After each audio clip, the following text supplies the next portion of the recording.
અને એ બધા જ પુલ નવા બને એ દિશામાં સરકાર વિચારશે. રંગલી ચોકડીથી છોટાઉદેપુર આવવાનો રસ્તો મેં પણ જોયો અને એ પણ સૂચના આપવામાં આવી છે કે સત્વરે આ રસ્તો રિપેરિંગ થાય કે જેથી કરીને લોકોને તકલીફ દૂર થાય. છેલ્લા 3-4 દિવસથી ગુજરાતની અંદર મુશળધાર વરસાદ પડી રહ્યો છે. એના અનુસંધાનમાં આજે મારે છોટાઉદેપુર જિલ્લાની અંદર આવવાનું થયું. ખાસ કરીને છોટાઉદેપુર જિલ્લાની અંદર વરસાદના કારણે કોઈ પણ પ્રકારનું નુકસાન, કોઈ જાનહાનિ કે એવું કંઈ બનાવ બન્યો છે કે કેમ એની જાત માહિતી મેળવવા માટે આજે અહીંયા હું આવ્યો છું.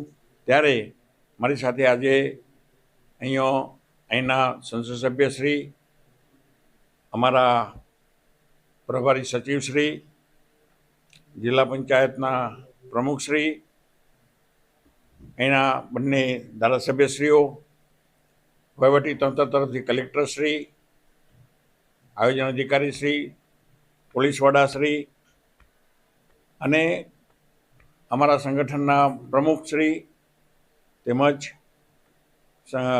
કાર્યકર્તાઓ અને વહીવટી અધિકારીશ્રીઓને રૂબરૂમાં જે આજે બધી ચર્ચા થઈ છે, તો એકંદરે આ જિલ્લાની અંદર ખાસ કોઈ મોટું નુકસાન થવા પામેલ નથી.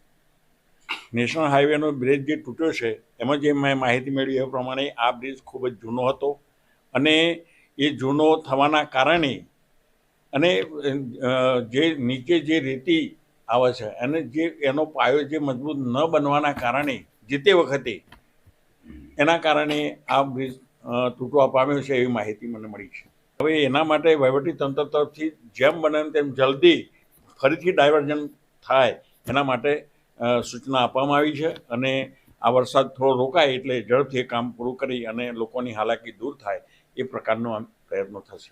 મારા ધારાસભ્યશ્રી તરફથી મને જાણવા મળ્યું છે કે આવા 5-6 બ્રિજ છે અને એ જૂના જે બ્રિજ છે એને આવી રીતે ભવિષ્યમાં નુકસાન ના થાય તો નવા બ્રિજ બને એના માટે સંપૂર્ણ વિચાર્યું છે અને આવનારા સમયમાં મોદી સાહેબ પણ કંઈ આવવાના છે. અહીંયા આપણા વડાપ્રધાન સાહેબ એમના આગળ પણ આ રજૂઆત મૂકવાની છે અને એ બધા જ પુલ નવા બને એ દિશામાં સરકાર વિચારશે. રંગલી ચોકડીથી છોટાઉદેપુર આવવાનો રસ્તો મેં પણ જોયો અને એ પણ સૂચના આપવામાં આવી છે કે સત્વરે આ રસ્તો રિપેરિંગ થાય કે જેથી કરીને લોકોને તકલીફ દૂર થાય.